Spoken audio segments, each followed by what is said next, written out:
Harvard director caught a young black woman solving equations at 2 a.m. What he did next shocked everyone. The nighttime silence of Harvard's prestigious mathematics department was broken by the sound of hurried footsteps. Director William Callahan, a renowned mathematician and relentless administrator, had returned to the building after realizing he had forgotten crucial documents for the next day's international conference. As he turned down the hallway toward the main amphitheater, he noticed a faint light escaping from under the door. It was 2:17 a.m. No one should have been there. Frowning, William slowly pushed the door open. What he saw left him frozen. A black teenager with curly hair tied back in a messy bun was completely absorbed in the huge blackboard. Her slender fingers moved with impressive precision, solving one of the most complex equations he had proposed in his last class, a nonlinear optimization problem that had stumped even his brightest doctoral students. The girl didn't notice him. She continued working, whispering to herself as she solved each step with disconcerting ease.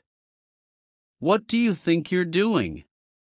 His deep voice echoed through the empty amphitheater. The girl turned, the chalk slipping from her fingers and shattering on the polished floor. Her eyes, initially wide with fear, quickly turned to resignation. It wasn't the first time she'd been caught where she wasn't supposed to be. I'm sorry, sir, I didn't mean to. I was just touching what isn't yours." Trespassing on private property. William approached, examining the solution on the board. "Who are you? How did you get in here?" "My name is Zora, sir. My father is Thomas. He works on the night cleaning crew." She swallowed hard. When he brings me here, sometimes I wait in the employee break room. But today I saw this problem." And William studied the girl intently. She didn't look more than 14. She was wearing a large worn coat and worn sneakers, clear signs of her economic condition. Her eyes, however, sparkled with undeniable intelligence. "Do you understand what's written here?" William asked, pointing to the board with a mixture of skepticism and curiosity. "It's an optimization equation with nonlinear constraints," Zora replied, her initially hesitant voice gaining confidence. "I'm using the modified Lagrange method to find the optimal point, but I realized that by applying a logarithmic transformation first, the system becomes more manageable." Something changed in the director's expression. In 30 years of academia, he had rarely encountered undergraduate students capable of articulating such understanding, let alone a teenager with no formal training. "Where did you learn this?" "In books," Zora replied simply. "I stay here while my father works. Sometimes I listen at the door when there are evening classes and at the municipal library when I can get there." William's mind flashed back 6 months when he had noticed that his books on the shelf seemed slightly out of alignment some mornings, as if someone had been looking at them during the night. "I'm sorry," Zora continued, already gathering her tattered backpack. "I know I shouldn't be here. Please don't fire my dad. He doesn't know I do this. He forbade me from leaving the staff room." As she prepared to leave, William made an impulsive decision that contradicted everything that characterized his career of unyielding academic rigor. "Wait." Zora froze, fear visible in her eyes. "Finish the equation," he ordered, holding out a piece of chalk. "Sir, finish what you started. I want to see how you would solve the rest." With trembling hands, Zora accepted the chalk. For a moment, William thought she would faint from nervousness, but then something surprising happened. As she turned back to the board, her posture changed, the trembling ceased, her eyes focused with renewed intensity. Mathematical symbols flowed from her now steady hand, creating a symphony of logic that seemed to dance across the board. Will this unexpected talent change the course of Harvard's future? Stay tuned to Black Voices to find out. What Principal Callahan didn't know was that behind that shy teenager was a mind that had found in math not just a refuge, but a language to decipher the world. During the 3 years she had accompanied her father on his nightly work trips, Zora had secretly developed a talent that was about to challenge all the barriers the system had built for people like her. If this story of hidden talents and prejudices to be overcome has piqued your curiosity, subscribe to Black Voices to find out how.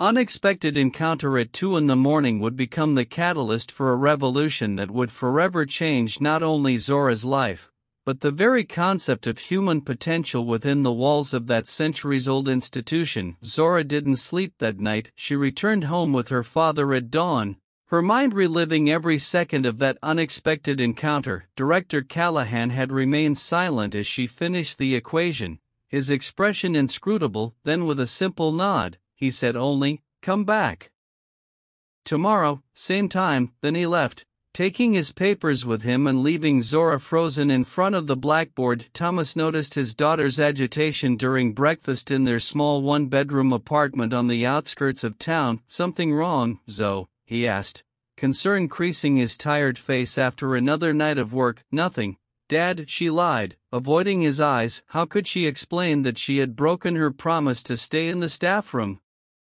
That the principal had found her, that instead of expelling her or reporting her, he had invited her back. During classes at her local public school that day, Zora couldn't concentrate. Her math teacher, Mrs. Collins, explained quadratic equations to uninterested students, while Zora's mind wandered to exponentially more complex problems. "Zora," Mrs. Collins' voice brought her back, "could you show us how to solve this problem?"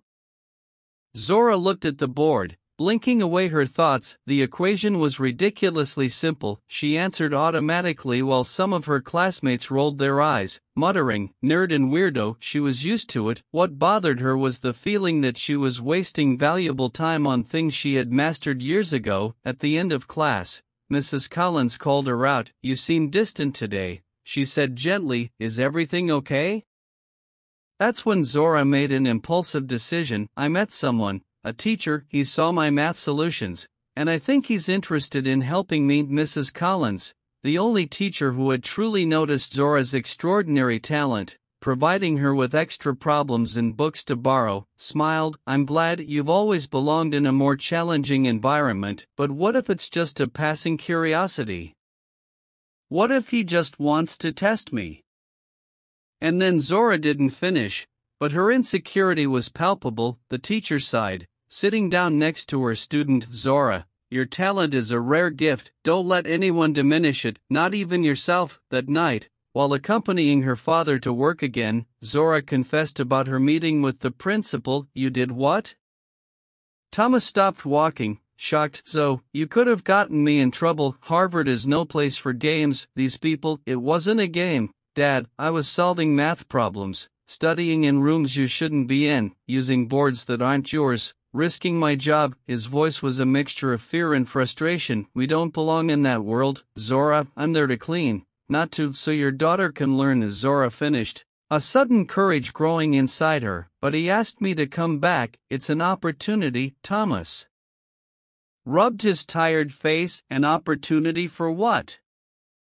"For someone like Principal Callahan to have fun watching a poor girl solve equations like a circus animal. He's known for his coldness, Zora. He doesn't trust people like us." Zora swallowed hard. She wanted to explain that she sensed something different in Callahan's eyes, not cruelty, but recognition. But before she could answer, they arrived at the math department. "Go to the staff room," Thomas instructed firmly, "and stay there." Zora obeyed, sitting down in the small, dimly lit room surrounded by cleaning supply cabinets. She opened her worn notebook where she kept her favorite math problems, solutions copied from library books, theorems she had taught herself. 2 hours later, while her father was cleaning labs upstairs, Zora heard the door open. Principal Callahan stood there, a folder under his arm. "You didn't show up," he said simply. "My father won't let me." William nodded as if he had expected that answer. "Your father is sensible, protective." An uncomfortable silence followed. Then, to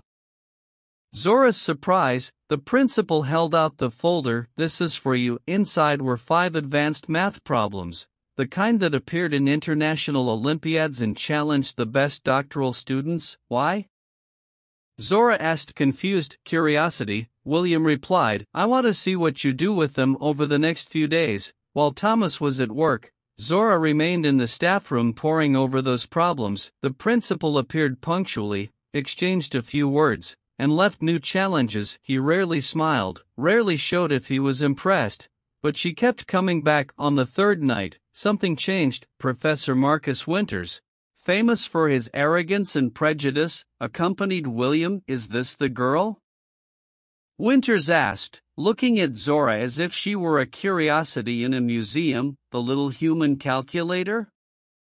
Zora felt her face burn. Winters took her notes without asking permission, leafed through them quickly, and let out a dry laugh. "Interesting, but clearly rudimentary, raw talent without refinement. You can't really be considering." "We're not here for that," Marcus William interrupted dryly. After Winters left, William remained for a moment. He looked embarrassed. "Don't mind him." Some academics confuse elitism with intelligence. It was the first time Zora had seen him show any sign of empathy. She realized then that there was something else going on, something the director wasn't revealing. Can this young genius break through Harvard's elite barriers? Stay tuned to Black Voices to uncover the truth.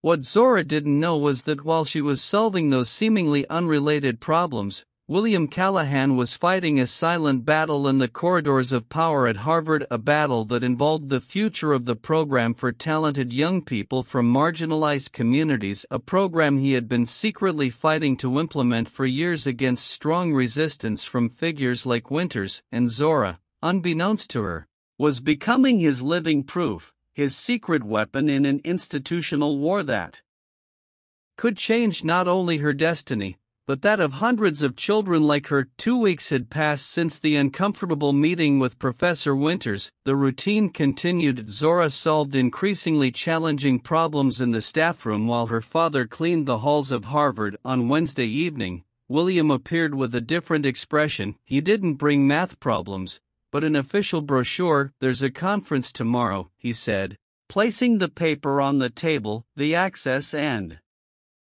Diversity Committee will vote on the annual budget." "Why are you telling me this?" "Because for months, I've been advocating a scholarship program for young people from marginalized communities, a program that would identify talents like you." It all made sense. The problems, the tests, Winters' visit. "You are using me as an example," Zora asked, uncertain. "Documenting your potential," William corrected. "Harvard wastes talent because of barriers that have nothing to do with intelligence. I need something concrete to convince the committee." "You want me to do what?" "Come and show them what I already know." Thomas, who had entered silently, interrupted. "Absolutely not. You want to parade her around like some kind of freak show." "Dad," Zora protested softly. "No, Zo. They're not interested in you, but in what you represent, an inspiring story, an example of charity." William remained unmoved. "Your father is right to be suspicious. Harvard has a long history of using people as diversity decorations." "Then why are we having this conversation?" Thomas asked. "Because I'm not proposing charity, I'm proposing to change the system." The following afternoon, Maxwell Auditorium was packed. William Callahan took the stage and a respectful silence fell over the room. "The Horizons program is up for a vote," he began, "for the identification and comprehensive support of exceptionally talented young people from underrepresented communities." In the back of the room, almost invisible, Zora watched with her father at her side, tense and suspicious. The program would cost $2.3 million per year, William continued, an amount that some consider excessive. Professor Winters cleared his throat theatrically. "We cannot commit the budget to social experiments based on anecdotal cases. Where is the evidence?" "Excellent question," William replied calmly. "What constitutes adequate evidence for you?" "Hard data, not stories about that little janitor you're mentoring." A murmur rippled through the room. Winter smiled, satisfied. "Little janitor," William repeated. "Are you referring to the teenager who solved the Bernoulli-Euler problem that you declared unsolvable by lay minds at the last symposium?" Winters paled. "Impossible, no child could." "I have here," William continued, displaying his slide, "solutions to 5 international Olympic-level problems, 3 of them with completely original approaches." The room fell silent. Some professors leaned forward, intrigued. "Fascinating, but probably a statistical anomaly," Winters retorted. That's when Zora stood up. "Excuse me," she said, her voice initially shy, But growing stronger. I'm not a statistical anomaly, I'm a 14-year-old girl who loves math. Thomas tried to restrain her, but Zora was already walking toward the center of the auditorium. Shocked stares followed every step of the black teenager who dared to interrupt a meeting. And I'm not the only one, she continued. I know at least 5 classmates at my school who could be here if they had access to the same books. Winters turned red. That's absurd. How did this child get in here? Security. Miss Thompson is here as my guest, William interjected. An elderly professor in the front row stood up, adjusting his glasses. Are you the girl with the equations? I'd like to know how you approached the transformation in problem 4. Without hesitation, Zora walked up to the whiteboard. With surprising confidence, she picked up a pen and began to explain her reasoning. Her hand moved fluidly as she talked about functions and logarithmic transformations. The silence was absolute. Even the skeptics were spellbound. Winters remained in his seat, his face contorted in impotent rage. When Zora finished, the elderly professor applauded. Others joined in. William watched with a discreet smile. This, he said, taking the microphone, is just one mind, one we almost lost because our systems aren't designed to find it. How many others are we missing right now? The vote was not unanimous, 14 in favor, 3 against. The Horizons program would be implemented. As the crowd dispersed, Winters approached William. You turned a serious meeting into an emotional circus. This isn't over, Callahan. No, Marcus, it's not over, William agreed. In fact, it's just begun. What no one realized that day was that Zora's true genius lay not only in her math skills, but in her courage to challenge a system that never expected her to exist. And that was just the beginning.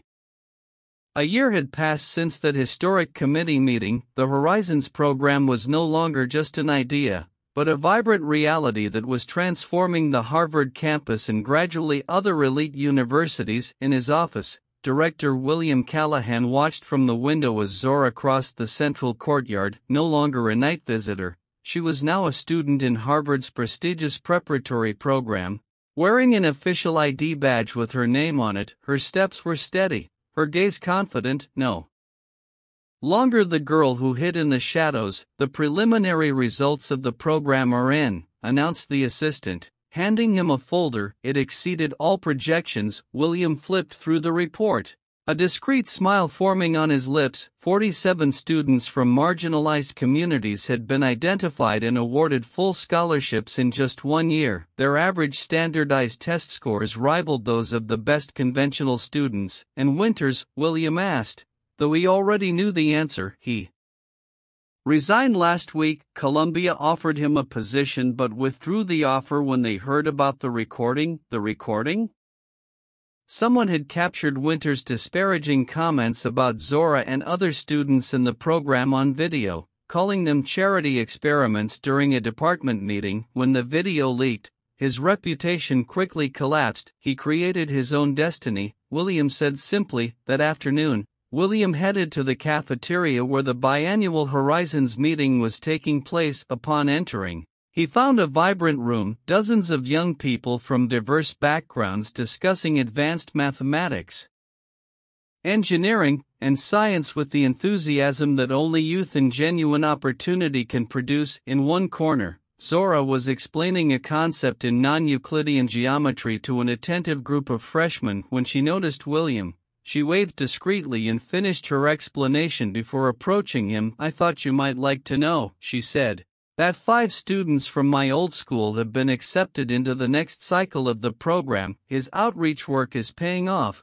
William replied. Zora had become an unofficial ambassador for Horizons, returning regularly to her community to identify other hidden talents. You don't have to clean at night anymore, do you? She asked softly. Referring to his father, William nodded. Thomas took the position of logistics coordinator for the program. He knows every corner of this campus better than any administrator. What had begun as an unexpected meeting at 2 a.m. had triggered a profound transformation not only in the lives of Zora and her father, but in the very fabric of the institution. Other faculty members, initially skeptical, now actively supported the program as they witnessed its undeniable results. A week later, during a special event. Zora was invited to speak to an audience that included representatives from 12 universities planning to implement similar programs. "I used to think that places like Harvard weren't built for people like me," she began,